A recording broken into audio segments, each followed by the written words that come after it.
Bon, salam alaikum.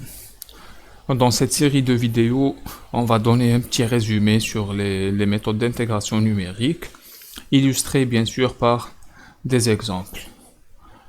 On va éviter de faire des démonstrations et tout, donc vous le trouverez dans votre polycopier. C'est pour ça que je vous recommande de lire attentivement votre support de cours avant de voir ces vidéos pour avoir une idée déjà de ce que nous allons aborder, puis ensuite revenir au dit support pour approfondir vos acquis. On commence donc notre chapitre intitulé Intégration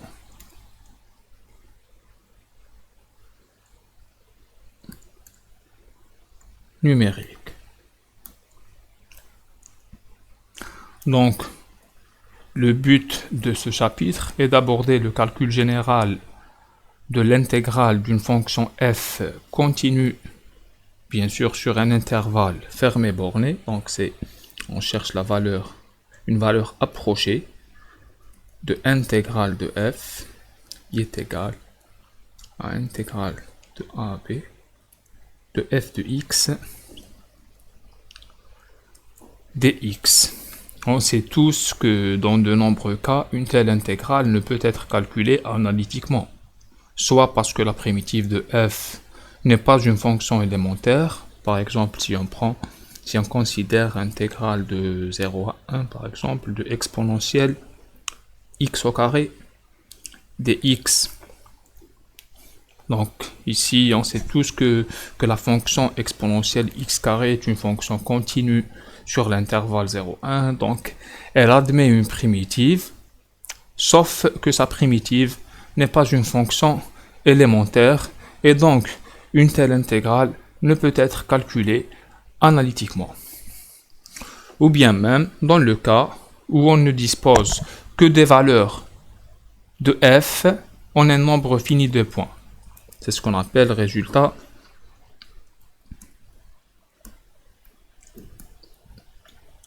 expérimentaux.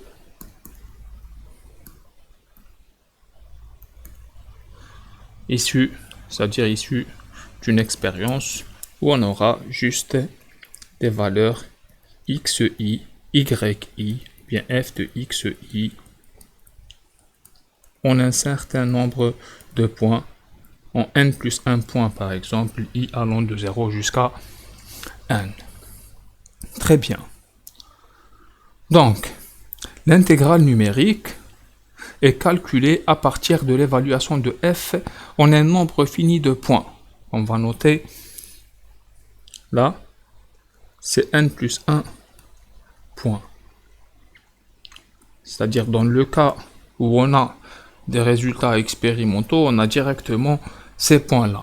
Par contre, même pour le cas où on a l'expression analytique de f, on doit tirer juste un nombre fini de points appartenant à la courbe de f, qu'on va les utiliser pour calculer l'intégrale numérique.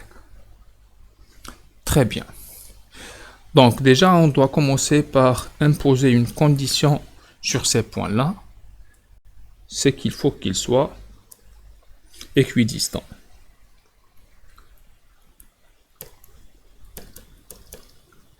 Ce sont des points équidistants ou bien régulièrement espacés, c'est-à-dire on prend x0 égale à a et xi égale à x0 qui est égal à a plus ih,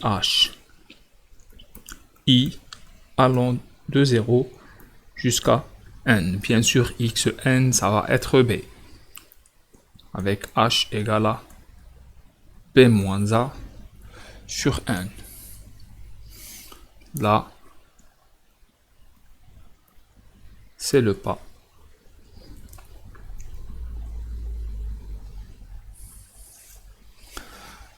Très bien. Donc, le principe de base des méthodes d'intégration numérique, c'est-à-dire bien les méthodes d'intégration numérique se basent essentiellement sur l'interpolation polynomiale, car en remplaçant la fonction intégrante f par un polynôme qu'on va noter pk de x, on obtient une intégrale très simple à calculer, vu que les polynômes sont les fonctions les plus simples à intégrer. Puisque, comme on a approché la fonction f par le polynôme pk, donc i de f, qui est égal à la valeur exacte de l'intégrale dx, sera donc approché par intégrale de a à b de pk de x dx, qu'on va noter i tilde de x. Très bien. Donc si cette approximation est suffisamment bonne, l'intégrale de ce polynôme, donc i tilde de f, je vais corriger là, c'est i tilde de f, sera une bonne approximation de i. L'avantage ici est que l'on sait calculer analytiquement la valeur exacte de i tilde, puisque la fonction ici à intégrer, c'est une fonction polynomiale. En fait, il y a deux façons de présenter le calcul.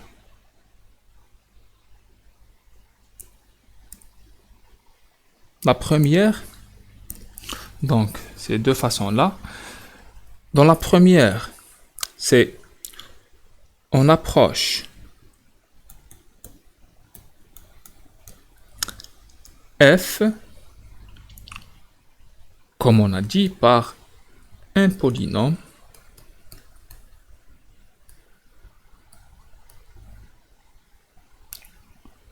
de degré k. Et on obtient i de x, comme on a déjà écrit, qui est égal à intégrale de a à b de f de x dx, sera donc approché par intégrale de a à b de pk de x dx, qu'on a noté i tilde de x, et notons que des polynômes de degrés différents définissent des méthodes différentes aux performances différentes. Donc ces méthodes sont appelées méthodes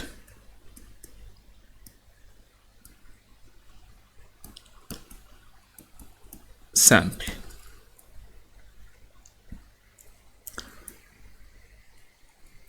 La deuxième approche, c'est quoi?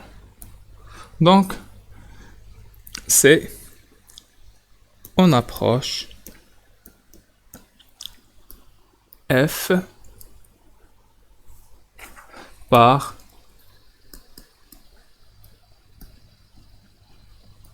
des polynômes par morceau. C'est ce qu'on appelle interpolation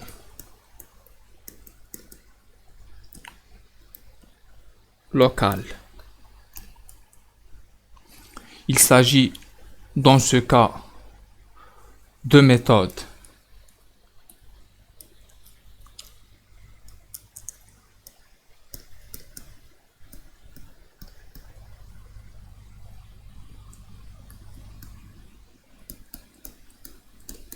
composite, c'est-à-dire dans la première approche, on a voilà l'intervalle AB, on interpole F sur tout l'intervalle AB par un polynôme de degré K. comme on a dit tout à l'heure. Donc, les différentes valeurs de K donnent les différentes correspondent aux différentes méthodes simples. Là, c'est pour les méthodes simples. Par contre, pour les méthodes composites,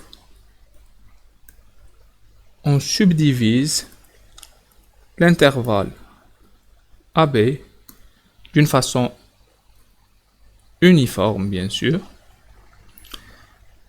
et on interpole la fonction f sur chaque subdivision. Donc on aura P1 de x sur le premier sous-intervalle x0, x1, donc x0 égale à x1, et P2 de x sur le deuxième sous-intervalle, et c'est les méthodes composites. Dans la première approche intégrale de a à b de f de x dx sera approchée par intégrale de a à b de pk de x dx. Ici, je vais changer quelque chose. Donc, je ne vais pas noter 1 et 2 ici. Donc, je vais écrire pk1 et pk2. Là, le k, c'est le degré du polynôme. Et le 1 ici, c'est pas un exposant, c'est un indice. 1, 2, jusqu'à pkn. Donc, et on aura n polynômes correspondant aux n subdivisions. Donc, dans la deuxième approche, la intégrale de a à b de f de x dx, d'après la linéarité de l'intégration, sera donc égale à intégrale de a qui est égal à x0 à x1 de f de x dx plus intégrale de x1 à x2 de f de x dx jusqu'à intégrale de xn-1 jusqu'à xn qui est égal à b. Donc ici x0 égale à a de f de x dx, et cette intégrale sera approchée donc par intégrale. Ici, on va remplacer dans la première subdivision x0, x1, bien le premier sous-intervalle x0, x1, la fonction f sera remplacée par pk1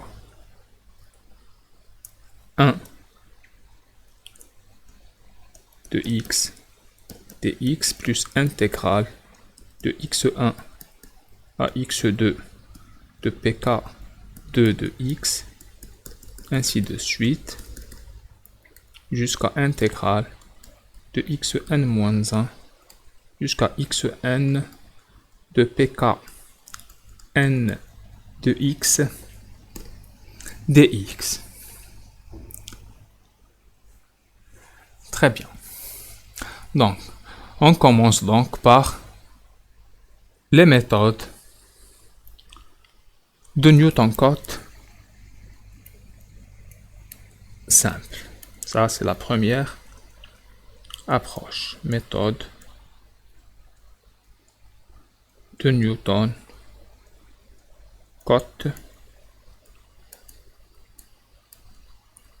simple.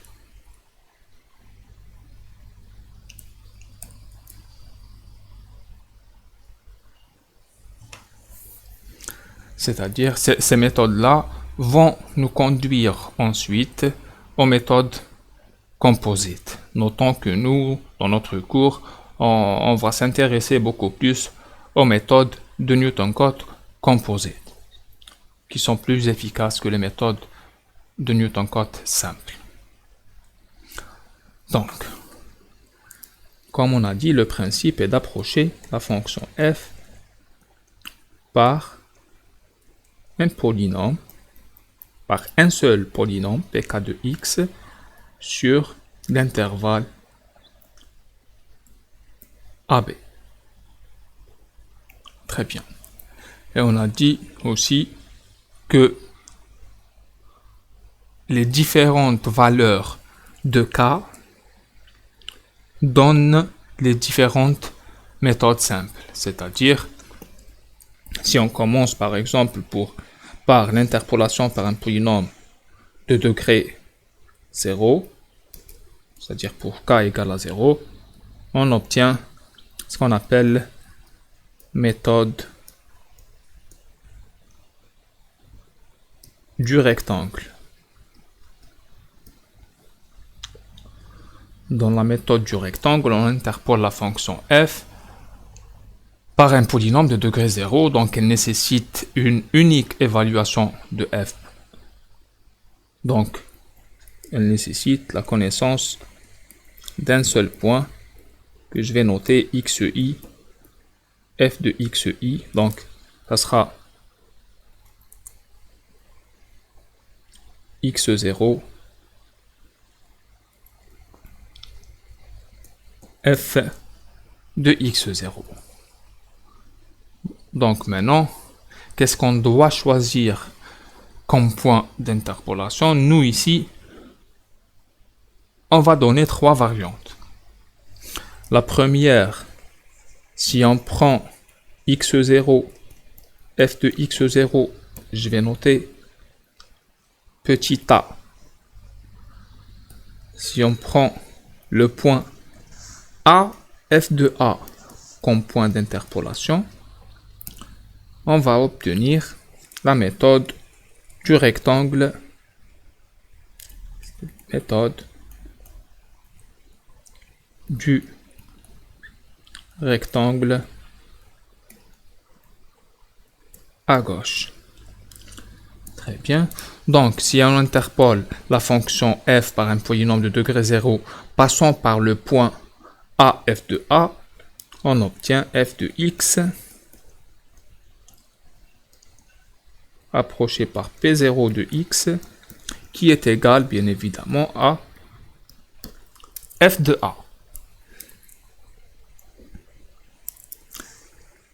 Et donc, l'intégrale I de f qui est égale à intégrale de AB de f de x dx est approchée par intégrale de AB de P0 de x dx qui est égale à intégrale de AB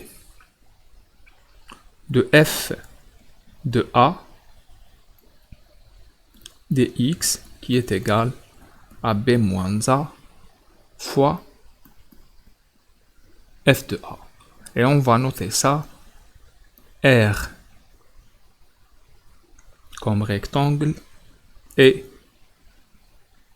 G comme gauche. Donc RG de F.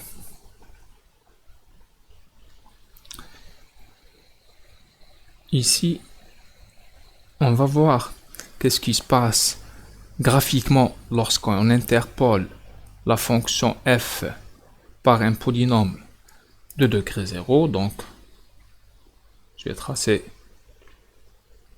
la courbe de f.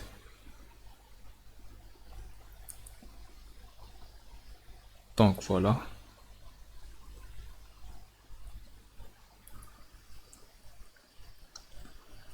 Là, je vais noter CF. Et je vais prendre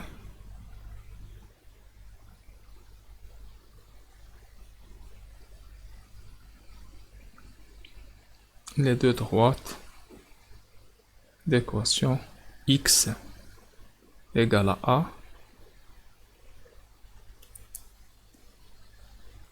et x égale à B. Ça c'est A, ça c'est B. Donc, le polynôme d'interpolation de degré 0 passant par le point A, f de A, ça va être cette droite là. Très bien. Donc, l'intégrale de f sur l'intervalle AB, qui est égale à toute cette surface, sera donc approchée par intégrale de P0 de x, qui va nous donner ça. Ici, on aurait pu remarquer dès le début que le domaine étant rectangulaire, sa surface est égale à B moins A, qui représente ici la largeur du rectangle, bien qu'ici on a obtenu un carré, mais bon, la largeur du rectangle fois f de A, qui est bien la longueur de ce rectangle. C'est-à-dire, on aurait pu déduire la valeur de I tilde sans passer par l'intégration du polynôme d'interpolation. Ça, c'est pour la première variante. Donc, maintenant, si on choisit, je vais noter B. Et ici, si on prend le point B, f de B comme point d'interpolation, on obtient la méthode du rectangle à droite.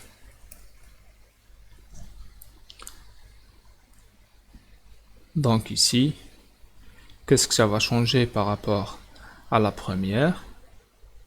C'est juste, au lieu d'approcher f par un polynôme passant par le point A, f de A, donc on va l'approcher par un polynôme passant par le point B, f de B, et ça va donner ça.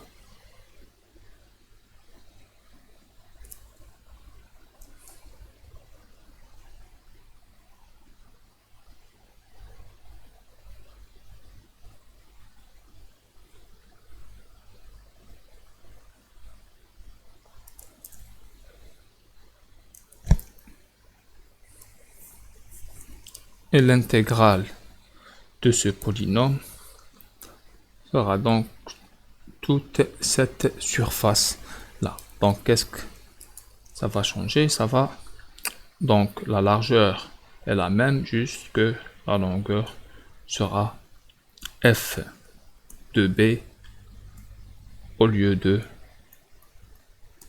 f de A. Donc I de X, ici je vais pas calculer l'intégrale du polynôme, je vais déterminer le polynôme, P0 de X ici est égal à f de B, donc I de X est approché par intégrale de f de B qui va donner B moins A. Donc, je vais directement écrire B moins A, la largeur du rectangle, fois f de B qui représente la longueur du rectangle et qu'on va noter R D de F. Maintenant, si on choisit le point milieu comme point d'interpolation, donc écrire x0 f de x0, bien x0 y0 égale à au point milieu, donc c'est a plus b sur 2, f de a plus b sur 2, et c'est ce qu'on appelle méthode du point milieu.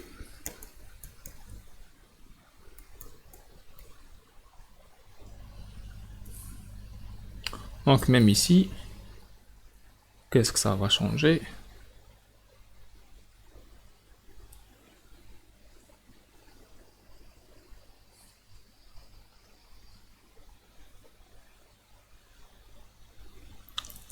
Voilà le point A plus B sur 2. Voilà. Donc ça va donner à peu près ça. Donc la surface, je vais la mettre en bleu, sera donc toute cette surface là.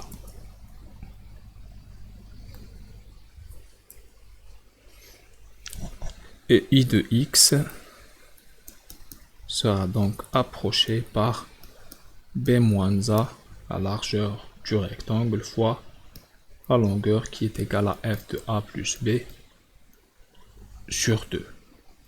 Qu'on note R comme rectangle, M comme milieu de F. Ici, on a vu juste 3 variantes, ou bien 3 cas. Mais vous pouvez choisir n'importe quel point de l'intervalle AB comme point d'interpolation. Et puis après, soit intégrer le polynôme passant par ce point, ou bien déduire directement du graphe la valeur de l'intégrale, ou bien de l'approximation. Donc on a une infinité, sinon là on a noté juste, on a donné les 3 méthodes, ou bien les 3 variantes les plus célèbres, quoi. Maintenant il serait intéressant de donner une estimation de l'erreur commise par ces méthodes-là. Très bien, donc, estimation de l'erreur.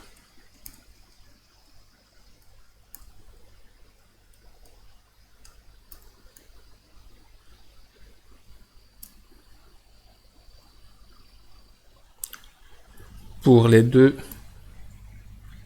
méthodes, c'est-à-dire pour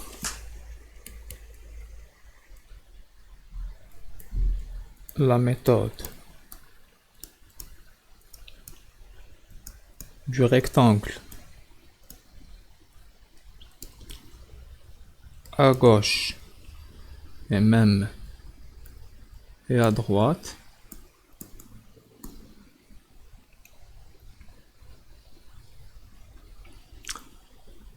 et en appliquant le théorème des accroissements finis ou le développement de Taylor, ou même en intégrant l'erreur d'interpolation, on obtient l'estimation d'erreur suivante. Donc, j'ai noté E, R, ça là c'est l'erreur absolue qui est égale à I moins I tilde, c'est-à-dire I moins R D,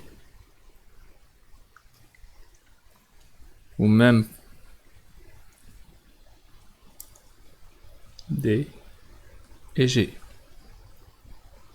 est égal à B moins A au carré sur 2 fois valeur absolue de F' d'un certain xi appartenant à l'intervalle AB. Donc ici, comme dans la plupart des cas, on ne peut pas déterminer la valeur de xi, donc on ne peut pas calculer la valeur exacte de l'erreur commise, on va majorer cette quantité pour avoir une estimation de l'erreur. L'erreur pour les deux méthodes, la méthode du rectangle à gauche ou à droite, elle est inférieure ou égale à B moins A au carré sur 2 fois le sup de F' de X, bien sûr le sup sur l'intervalle AB, et c'est ça qu'on va utiliser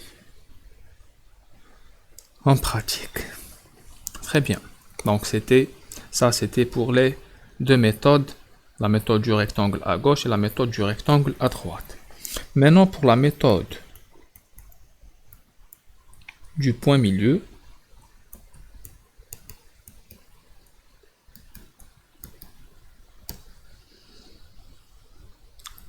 kiff en appliquant le théorème des accroissements finis, ou même le développement de Taylor jusqu'à l'ordre 2, on obtient l'erreur absolue qui est égale à I de F moins Rm de F. Elle est égale à B moins A puissance 3 sur 24 fois valeur absolue de F seconde de xi avec xi dans AB. Et nous, qu'est-ce qu'on va utiliser en pratique? Ce sera ER elle est inférieure ou égale, je vais noter ici M comme point milieu, ici je vais noter D et G. Donc l'erreur commise par la méthode du point milieu sera donc majorée par B-A puissance 3 sur 24 le sup de F seconde de X en valeur absolue.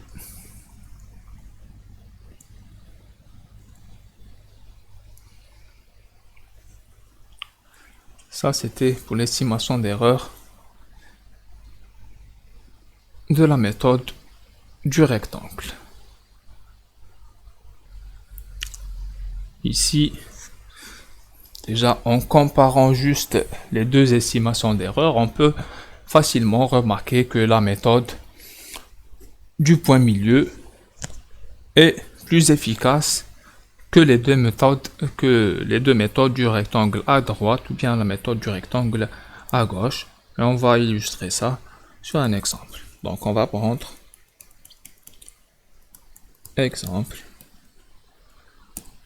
Donc on voudrait calculer une valeur approchée de l'intégrale. On va prendre par exemple l'intégrale de 0 à 1 de dx sur 1 plus x au carré qui est égal à arc tangente 1 qui est égal à pi sur 4 moins 0. Donc c'est arc tangente 1.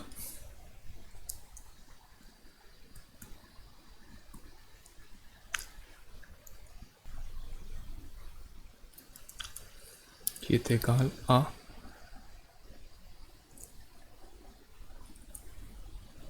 pi sur 4.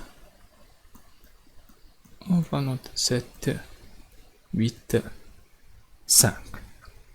Donc on va essayer d'appliquer les trois méthodes sur cette intégrale. Et puis après on va comparer les résultats obtenus par ces différentes méthodes avec le résultat exact de cette intégrale. Donc si on commence par la méthode du rectangle à gauche, donc I de F sera donc approché par B moins A qui est égal à 1 moins 0 fois F de A, donc F de 0 qui est égal à 1 et ça va donner 1.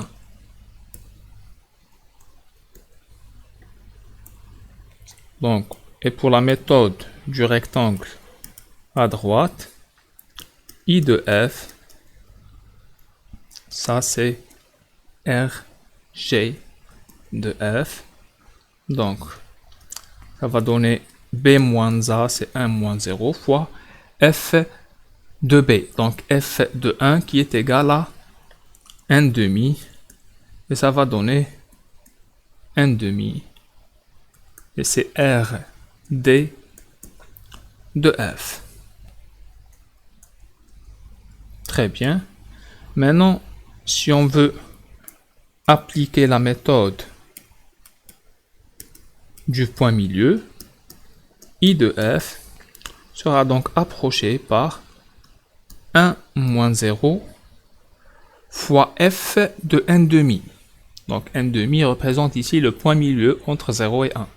Donc fois f de n demi qui est égal à 1 sur 1 plus n demi au carré. Donc 1 plus 1 quart, ça va donner 5 sur 4. Donc elle est égale à 4 sur 5. Et 4 sur 5, c'est 0,8. Et on peut remarquer ici que le résultat obtenu par la méthode du point milieu est bien meilleur en le comparant avec le résultat exact de l'intégrale. Donc, on peut remarquer que le résultat obtenu par la méthode du point milieu est meilleur que les deux autres méthodes. Très bien. Maintenant, on va augmenter le degré du polynôme d'interpolation. Donc, on a commencé tout à l'heure avec un polynôme de degré 0. Maintenant, on va prendre k égale à 1. Donc, f de x est approché par P1 de x. Donc, dans cette méthode, le polynôme de degré 1 nécessite la connaissance de f en deux points qu'on va choisir, a f de a et b f de b. Ici, avant de commencer, je vais tracer un graphe représentant la courbe de f et le polynôme d'interpolation. Donc,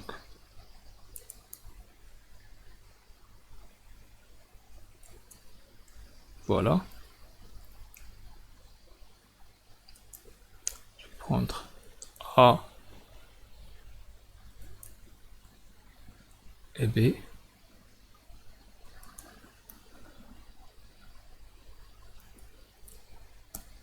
Je vais tracer une courbe représentant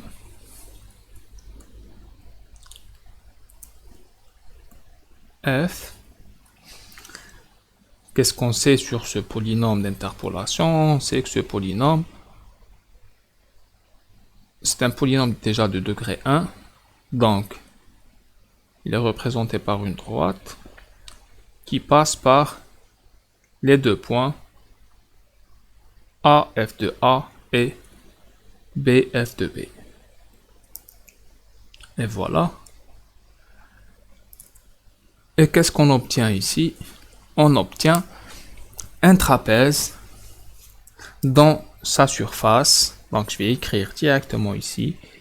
I de f est approché par I tilde de f qui est égal à la surface ou à l'aire du trapèze qui est égal à b moins a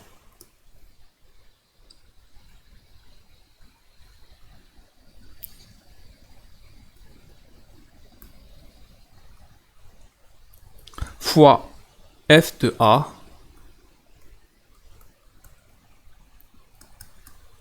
plus f de b le tout sur 2. Et là, je vais noter ça, T de f, T comme trapèze. Même ici, on aurait pu calculer le polynôme d'interpolation P1 de x, donc en utilisant la méthode de Lagrange, par exemple, ou même la méthode de Newton. Donc, ensuite, on va intégrer ce polynôme pour obtenir le même résultat là. Et ça, c'est la formule du trapèze.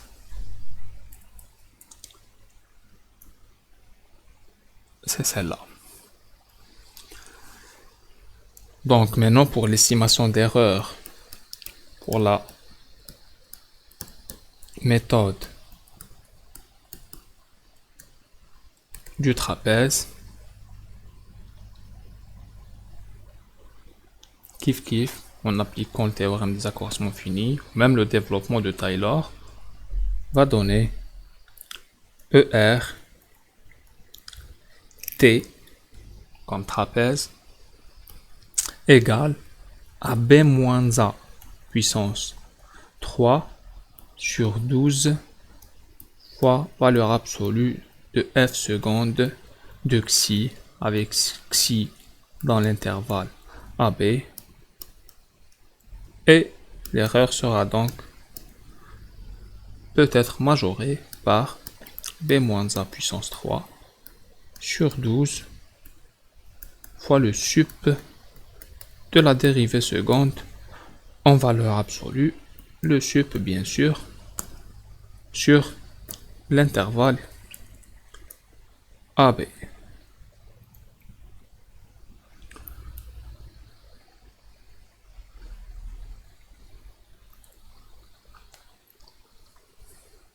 Donc, maintenant, on va aborder la dernière méthode. C'est la méthode, on l'obtient en augmentant encore une fois le degré du polynôme, donc k égale à 2. Cette méthode s'appelle méthode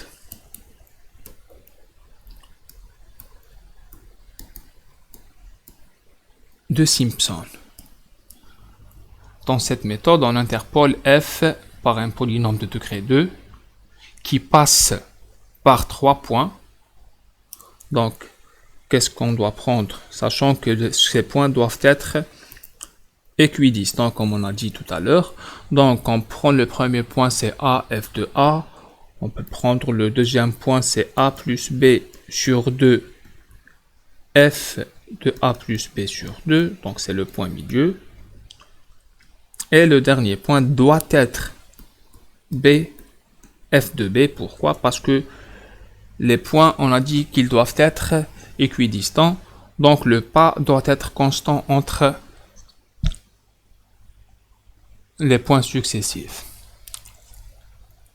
Là, le pas H est égal à quoi? Il est égal à B moins A sur 2.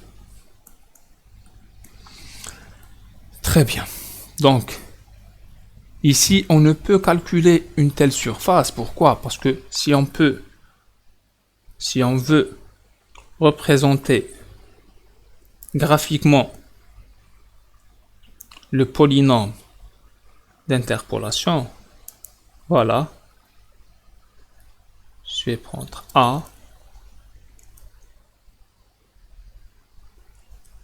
et B. Je vais tracer une courbe ici, CF, donc là c'est B, là c'est A, ça c'est le point milieu, donc c'est A plus B sur 2.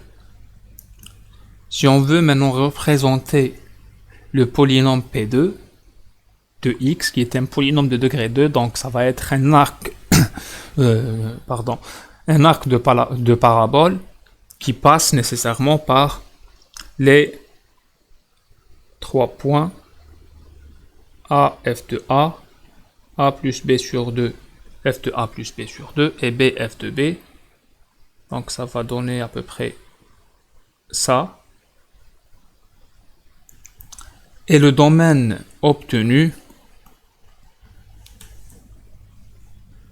n'étant pas ici un domaine régulier, donc on ne peut pas déduire directement son R. Donc on doit passer par le polynôme, par le calcul du polynôme d'interpolation, puis ensuite on va intégrer ce polynôme là. Donc comment obtenir ce polynôme, vous pouvez appliquer n'importe quelle méthode, soit par la méthode de Lagrange ou bien par la méthode de Newton. Par exemple, si on utilise la méthode de Newton, on doit commencer par la base de Newton qu'on note n, donc c'est 1, puis après c'est x moins a fois x moins a plus b sur 2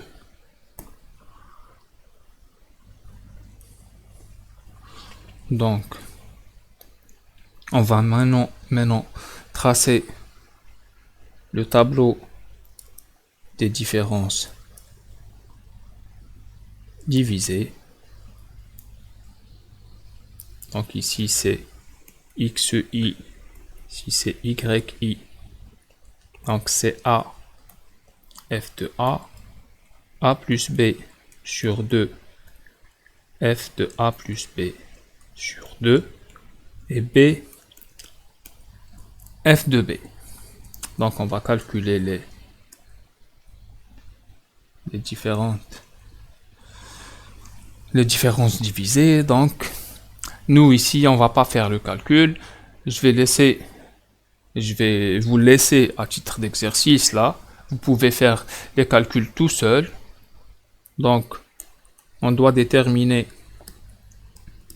ces valeurs et puis après les coefficients de la combinaison linéaire qui vont nous donner l'expression de P2 de x, ça va être f de a fois 1 plus la première différence divisée fois x moins a plus la dernière différence divisée fois x moins a plus b sur 2. Une fois l'expression de P2 est obtenue, donc S, qui dénote ici la formule de Simpson, S de f, sera donc égal à intégrale de a à b. Il suffit juste d'intégrer le résultat obtenu P2 de x dx pour obtenir l'expression de la formule de Simpson qui est égale à b moins a fois f de a plus 4 fois f de a plus b sur 2 plus f de b, le tout sur 6. Et ça, c'est la formule de Simpson. Pour l'estimation d'erreur de la formule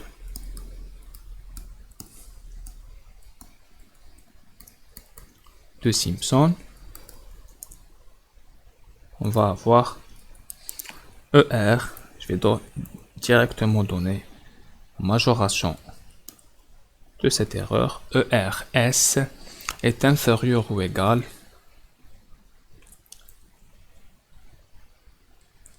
à H puissance 5 sur 90 fois le sup de la dérivée quatrième de f en valeur absolue. C'est le sup, bien sûr, sur l'intervalle AB, où h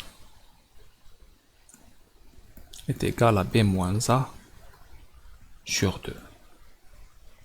Et voilà l'estimation de l'erreur commise par la méthode de Simpson. Et c'est tout pour cette vidéo. Donc dans la prochaine vidéo, on va faire une petite comparaison entre les différentes méthodes vues aujourd'hui. Et puis après, on va définir la notion de formule de quadrature avant d'enchaîner avec les méthodes de Newton-Code composite qui représentent bien sûr les méthodes les plus efficaces d'intégration numérique. Donc très bien, merci et à bientôt.